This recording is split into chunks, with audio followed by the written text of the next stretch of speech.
I feel like a lot of people have those same stories that I do and most everybody does of, maybe heading in a path that wasn't the best for them, and then skateboarding transformed pretty much everything for them and it became their main focus.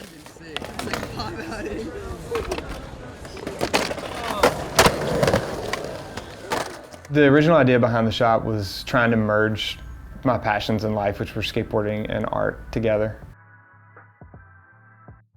My name's Rob Seabrule, and I'm the owner here at Push Skate Shop.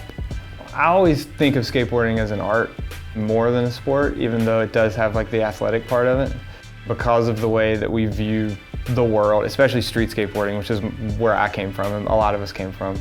It came about by like being able to look at things in your natural environment in a city or something like that and think about them in a different way and how you can utilize that with your skateboard.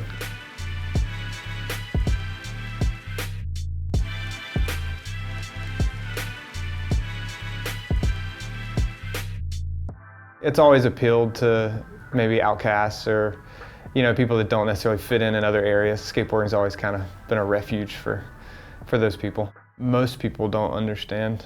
Skateboarding's always been one of those things that's looked down upon in society. It's kind of viewed differently than most other positive activities, I would say. For instance, skateboarding's illegal in Asheville, and I spent a good bit of time trying to get it legalized for transportation, and I lost in city council, and I went to a vote, and yeah, we lost. So that's a good example of how misconceived it is. My argument for it being a legal form of transportation was just that there's no reason that this one form should be outlawed while all others are allowed. At the same meeting, they were adopting a program for green forms of transportation. At the same time, they were blocking people from skateboarding. So they equate transportational skateboarding with damage to property. That's in their minds. They can't take those two, even though it was a four wheels down policy we were going for. So it was just literally point A to point B skateboarding. They were like, well, this opens the door for, we're gonna run over old ladies or whatever they think. They view skateboarders and skateboarding in a different light than they view other forms of transportation, so they allow one and outlaw the other. It's really started, I think, through the 80s, is where it came from, and then that mindset just lasted all the way, even though it's about to become an Olympic sport.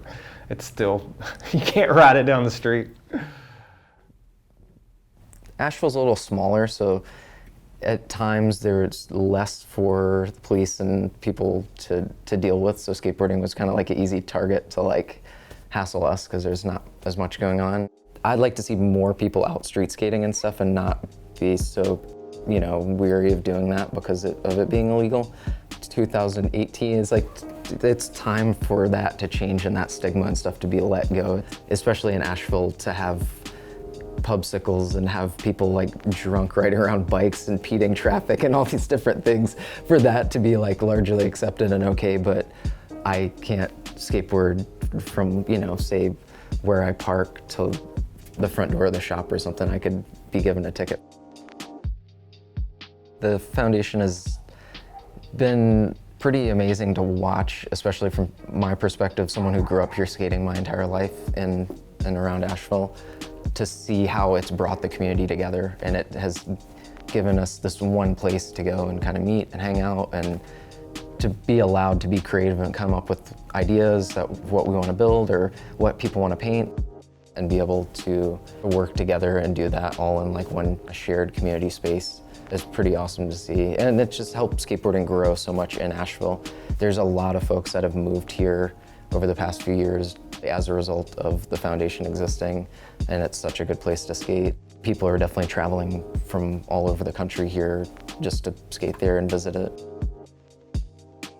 And what's interesting there is it's for a skate park, it's as true to actual skateboarding as a skateboard park could be. And it's kind of a good mix of both, where you get the actual elements of real street skating and you're getting to build your own things, and it's a safe space where you're allowed to do it.